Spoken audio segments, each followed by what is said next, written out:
Now it's time for our cleanup batter for today's session, and that will be Heaven Sophia, who comes to us virtually from Los Angeles, California. And she's going to speak on the topic of rising from rock bottom, overcoming and maintaining a thriving mindset. She is a tech industry advocate and speaker with a background in human sexuality, resilience research, and relationship development. In 2016, she advocated for laws criminalizing the non-consensual distribution of intimate images, known as NDII, commonly known as revenge porn, drawing from personal experiences to raise awareness. Since then, she has supported victims, advised law enforcement, and campaigned to legislation safeguarding individuals from synthetic NDII and deepfakes. Her mission is simple and noble. If sharing her journey helps just one person, it's worth it. Connect with Heaven at heavensophiat.com. Please welcome Heaven Sophia.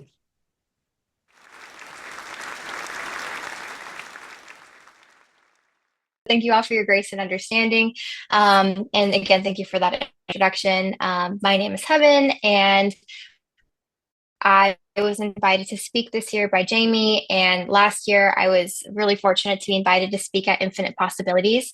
So I'm going to share a little backstory. This year I didn't want to share too much on backstory because one, you've already heard it, and two, I feel like with the idea of, last year's Transformation Triumphs, with this being more focused on Infinite Possibilities, a little bit more on taking action. So what are some actions that we can take, and how can we move forward in creating the future and the life that we want, whether that's for us as an individual or for us trying to make changes for society as a whole.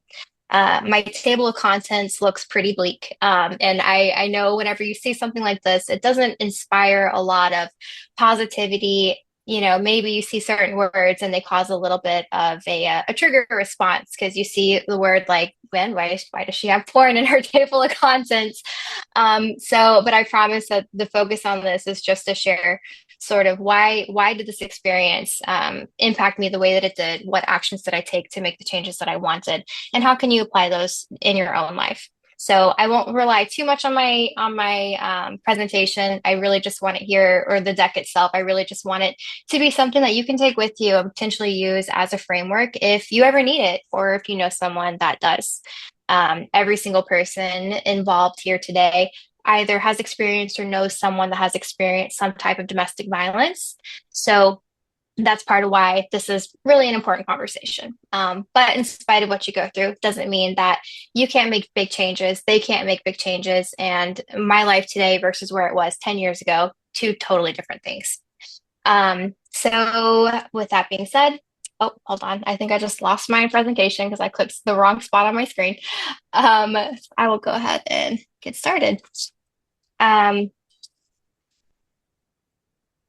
all right. So what is non-consensual image-based abuse? It can look like a bunch of things. So revenge porn, which is what it's commonly referred to, is really not the best way to define it. It really places a lot of the blame on the victim. So the reason why I spoke about this last year was to kind of explain a little bit more of the background. Someone steals your images, they post them without your consent. It's considered revenge porn. And this happens to literally so many people you wouldn't even imagine. I'm consulting with law enforcement. I've worked with people who have been children, so under 18. I've worked with people who are chaplains, people who are involved in the clergy, who this has happened to. So it can really affect anybody, just as domestic violence can. And this really is a domestic violence type of issue. So who can make a difference in this type of scenario? Hopefully law enforcement with the proper training. Hopefully the legal system can protect you. And with currently, I believe there's only one state that doesn't have a law that has passed something protecting you from revenge porn. So that's definitely a really positive change that's come about. When it was happening to me, there were only 16 states that had the law passed. So things have changed pretty drastically in a really short period of time. So it can take on a lot of forms. It can be intimate photos, it can be audio. And one reason why every single person involved here could be impacted by this is because you don't even have to create the images yourself. With the development in artificial intelligence, AI deepfakes are on the rise. And I have started advocating for some laws, trying to figure out ways to protect potential victims of deepfakes as well. And even though this is not exactly the direction I wanted to go with my career, it's where I am right now because you get tapped on the shoulder for something and you realize maybe that's sort of where my destiny is, being open and flexible to those changes. So originally, my career path was very, very simple. I was studying psychology and law. I knew I wanted to be in law, and I've taken on more of an advocate type of role instead. Um, but in the process of advocating for legislation protecting people from artificial intelligence deepfakes, I have heard from people who are involved in broadcast journalism who this has affected, their family members, people whose children's this has affected. It can really happen to anybody. So please be aware that this is an important topic and know that there are people that are already taking steps to make change here. But that doesn't mean that there isn't space for other people to get involved.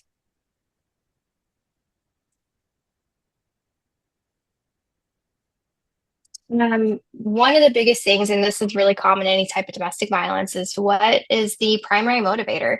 Maintaining control. Control is a big issue, and wanting to break free from that control and transform your life and move forward, it's really difficult to do when you feel like somebody still has a hold on you. So if you or someone you know is impacted by this, it almost feels like you're shackled to this history. And our end goal, I believe, for every single person here is to reach some level of autonomy and self-actualization. It's really hard to do when you are burdened by this history or past. My perfect scenario for every single person who's involved today is that you walk away from this feeling like nothing can ever hold you back, no matter what your background looks like. One of the biggest expanders for me has been talking to people and letting them share their stories with me and hearing what they've been through and how they've transformed, in spite of those things, and sometimes because of those things that they've experienced. Because if you really want to live a big life, sometimes you have to have a really big fall. If you want some type of a meteoric rise in your life or the experiences that you have to have those experiences that give you the opportunity to prove your resilience and give you the chance to show people what you're made of. Sometimes you got to run a risk benefit analysis and decide what kind of boldness am I willing to accept into my life? How bold do I want to be? And it's okay if it's not that bold. If you don't want to run, a tremendous risk or potentially feel like you're having to put your reputation on the line. I personally, I don't care. I didn't really have a choice in the beginning to get involved, and I remain involved because at this point, I would prefer my reputation be something along the lines of, okay, she wants to change the world. Great. That's a big goal, but we're trying. Um, Whenever it comes to knowing people who've experienced this, or if you are wanting to, if it's happened to you before, I really want you to know like your main motivator outside of trying to make an impact or change something. If you're a solutions oriented person, you want to jump right into finding a solution, but your first priority needs to be your safety and also acknowledging when should you take action. There are all sorts of resources already available, so no one has to do anything alone. If you're in the DV space, if you're in the non-consensual private images space, whatever that is, there are resources. So you have to be a resource driven person, and feel confident and secure knowing that these resources exist for a reason because you are absolutely not alone. So there are online removal guides. There are all sorts of DMCA takedown services that you can use. And even though many of them charge money, quite a few of them will help you if you're the victim of a crime. So they will typically offer you either a reduction in price or do it for you for free. If you need assistance locating those resources that will do it for free, please reach out to me because I can definitely help with that. So if once you get to this point, reporting the crime, creating a safety plan, finding support, I think support is probably the most important piece of this is building your tribe or finding that community that you can be honest with and vulnerable. So for me, step one, because I have a research background, it's to research and find those allies and resources. So navigating takedown, you have free resources with that, but those companies, those businesses, they can turn into a big part of your community as well.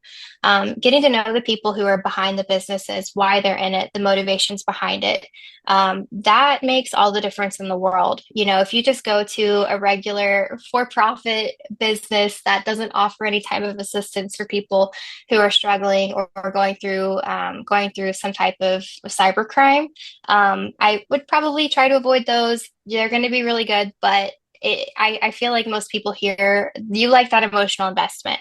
So finding people that are emotionally invested, maybe they've had the experience themselves. The business that I use, the person who founded the company, it actually happened to him, and that's how I found him. So turn those people into your allies. Build that out as part of your community. For what happened to me and how I did it, in 2010, I received my first message from a stranger. They were implying that someone was impersonating me in online forums. So it really began with some identity theft. In 2012, the online harassment was leveling up. I was receiving threats of exposure and threats against my physical safety. So really what this came out to was people were messaging my colleagues, my friends. They were going through my social media profiles and locating different organizations I was part of. And I was on several nonprofit boards at the time. And all those people on the nonprofit boards, my fellow board members, they received messages, they received images. I was doxxed. So, what that means is in online forums, people were sharing profiles of me where they had pretty much like, you know, my first name, my last name, my address, my phone number, my family members. The majority of my family has incredibly locked down profiles now because of this. So this didn't just impact me, it also impacted my entire family. And I would receive packages to my house from time to time just so that I would know that people knew where I lived. This made everything really difficult, including voting, because there are databases that store your public address because that's considered public record if you're a registered voter. So not not the ideal scenario. From 2012 to 2014, those are probably some of the darkest experiences that I had with all of this. I was contacting members of law enforcement. I really hadn't told a lot of people what I was going through. I contacted the House of Representatives, basically a lot of legislators that I knew were heavily involved in domestic violence. And I really didn't get a lot of calls back. I would go from one police department to another because I was a college student, but I lived off campus. So really just not even knowing how to navigate that experience. I finally found the Cyber Civil Rights Initiative and my attorney, Elisa D'Amico. So she's based out of Florida. I'm from Oklahoma. She was not licensed to practice law in Oklahoma, but even if she had been, there was no law. So there was no legal recourse for me at the time anyway.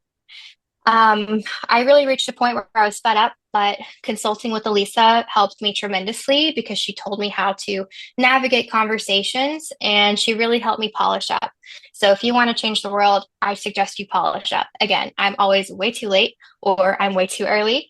I turn in my assignments last minute. That's just the type of person I am. If you're not, then you know, God love you. I really wish I had a little bit of what you have. But hopefully, if you're more like me, this helps you feel a little more confident in accepting that maybe you're not the most organized human being in the world, but you can still make a difference. But find very organized people. You need them in your corner too. So, Elisa, she helped me with my organization. She helped me make those changes that I needed to make in my approach so that I could move forward and be more impactful with the work that I was doing. I connected with an investigative journalist. If you can get a journalist on your side too, especially if they're employed by either a TV station or a newspaper or something, they have a whole legal department as well. That made a big difference for me too, because they helped frame the story in a way that protected me from getting sued. yeah, my ideal scenario would have been for me to go on TV and tell everybody exactly what happened and what the nature of this relationship was and all the trauma and everything that I experienced. That would have felt good for a minute. At the end of it, I think I really would have been ashamed that that's the direction that I went, to be honest. It's great to share your story, but I really wanted to take action. So that was not the path for me. And I would have been sued for defamation of character. So regardless, just having those people in my corner to help me made a difference. Find your people. In 2016, so after 6 years of a lot of active harassment, the bill finally passed, SB 1257, criminalizing revenge porn, written by a member of House Representative, Representative Jordan, and co-authored by Senator Halt. He's currently the mayor of Oklahoma City, so hope he has a really long and successful career because he helped me a lot. So I'm definitely rooting for him. But this criminalized the dissemination of intimate images in Oklahoma. At the time, it was considered a misdemeanor because there was a big push to stop throwing people in prison, which love that, but I definitely wanted a little bit more justice than that at the time. My good friend who's in legislation in Oklahoma now has told me that they've actually increased it recently. So the penalties are a lot greater, and it does have the potential to be a felony. So that's a good transformation. But anyway, so moving forward, again, I would recommend finding confidants and community. Determine what you need from your community. I think a lot of us really, really struggle to ask for help because we want to be considered strong. A lot of people here are motivators, speakers, coaches, healers. So you're always having to hold it together for everyone else. You got to know how to ask for help. You got to express your needs and expand your community to include allies from different backgrounds, but have a similar goal. There's friends and then community, friends, they may not have the same goal as you. Community, typically you're working towards something together, whether it's for me, my yoga community, we're all working to be as bendy as possible. But when it comes to trying to change the law, probably not a whole lot of them want to get involved in that. I do have a lot of friends that are involved in social justice, and they definitely were very down and very excited and enthusiastic about this. I had friends that were publishing papers about what I was going through. One of my friends wrote her dissertation about it. So that was a big deal. And I didn't even realize how much my community had expanded until I don't know, the bill had passed already. And I was just like kind of getting that moment of pause to go back and review and say, oh my gosh, this has just absolutely changed everything. And I have people in my life now that I'm keeping forever. So leverage your community to create what does not exist. So that can be changing laws, initiating reforms on policy, ensuring policies are enforced, and building communities to offer vigilance and support. When it comes to trying to make a change, especially in the legal system, you need to know that it can change. All of our documents are living documents. Nothing is really, truly written in stone. And with a big enough earthquake, I'm in Southern California now, even stone can be demolished. So isolate the issue and know that there may be laws related to what you're interested in changing. There may be a law that's currently active in the state that you're in. There may be a law located or in another state. But either way, find those gaps that expose people to potential harm. Research existing laws, find your floor to stand on. This was so important to me as my mental health was not in the best place. Obviously, like going through something like this, I needed a floor and I could not find one. It wasn't until I connected with Elisa D'Amico and Maureen Wirtz that I was able to find that floor. So having an attorney, having a journalist, like someone on my side that they knew how to research this type of information. I was a psychology researcher. I was in human sexuality and resilience. I was mostly working with people going through traumas or college students who were trying to understand different things about themselves or their bodies that they didn't understand prior. So I had nothing in this realm whatsoever. And they helped me find that floor. They showed me the state of Illinois that had the probably strongest law in this space. And it changed the game for me. It showed me what was possible. So find your floor, look outside your locale. Again, many states base their anti-NDII laws on a bill passed in Illinois. You can actually draft a proposal and you can find a legislative sponsor. Legislators, they don't write bills. They write bills. Okay, they do. But most of them come from some type of an organization that's lobbying for a bill. So if you look at the bill that was passed, I'm calling it my bill. It's not my bill. It's Oklahoma's bill. When that bill was passed, it was written by the YWCA. It wasn't fully authored by Representative Jordan and Senator Holt. The YWCA drafted the bill, sent it to legislators. They polished it up. They made it legalese. They added the legalese into it. And then they advocated and they found their allies. And I found my allies. And then we found each other.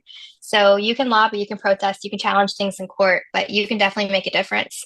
States will vary in the process, and some have a more direct democracy than others. I personally love a direct democracy. That's definitely the best possible scenario.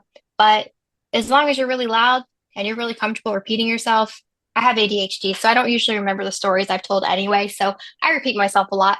But as long as you don't mind repeating yourself, you can definitely make a difference.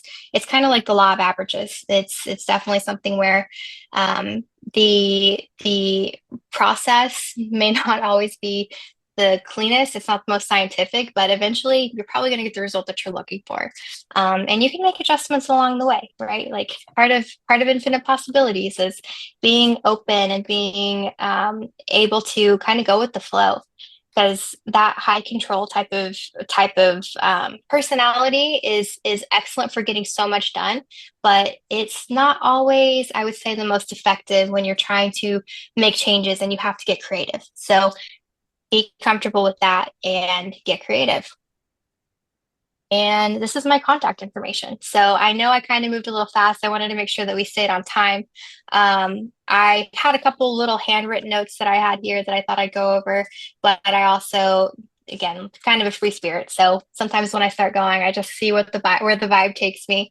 But if you have any questions or if there's any way that I can help you on your journey, please reach out to me. I'm always available.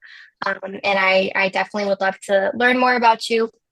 If you know anyone who's happened to, if you have like you yourself, a friend, a cousin, aunt, uncle, a grandchild, maybe they don't feel safe coming to you with what's gone on. So have conversations that make them know that you're a safe person, or you can at least give them resources so they know there's places they can go, including they can reach out to me. My presentation, I guess the final words on this is beige. It's very beige. I wanted to go with something a little bit less triggering than the presentation I gave last year, because I just didn't really want to rely on it as much. I didn't want to focus too much on the traumas and the pain and everything, because for me, that's what's happened. But I'm on a forward trajectory, forward and upward, and I think that that's the direction that we should all be heading now.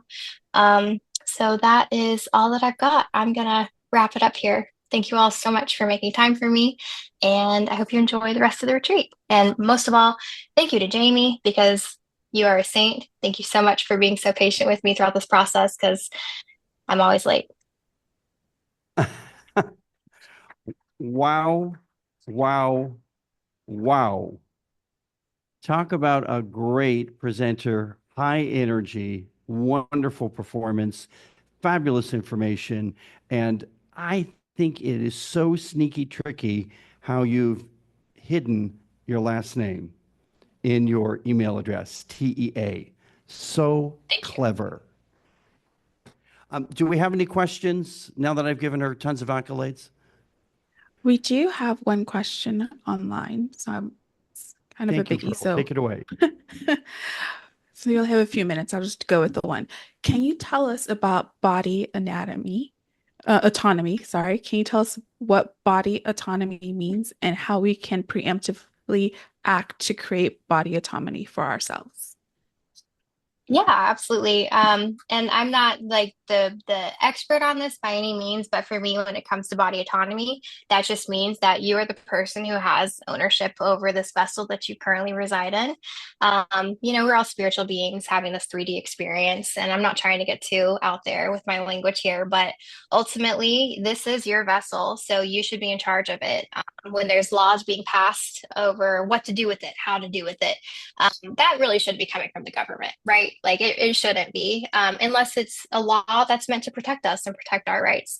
That's my stance on it. And I'm leaning into more of the legal side because a lot of conversations in the legal side right now, regardless of what your belief system is. And I'm a very, very, very deeply spiritual person. I will say that after everything that I've gone through and everything that I've experienced, for me, having ownership and having agency over the direction you go with your life and what happens to you when it comes to your health or your expression or anything like that. To me, that's body autonomy. I hope that answers the question. I think having that agency over it, whether it's in the legal field and you're protesting or you're trying to make changes there, or if it's even just confidently living in your skin and knowing that it's yours and loving it, because we really truly truly have to love these symbols that we've been given. We have to be the first one to love it, and we can't rely on anyone else to provide that to us. So that's what I would say. That's my answer. It's a messy answer, but that's my answer. Thank you.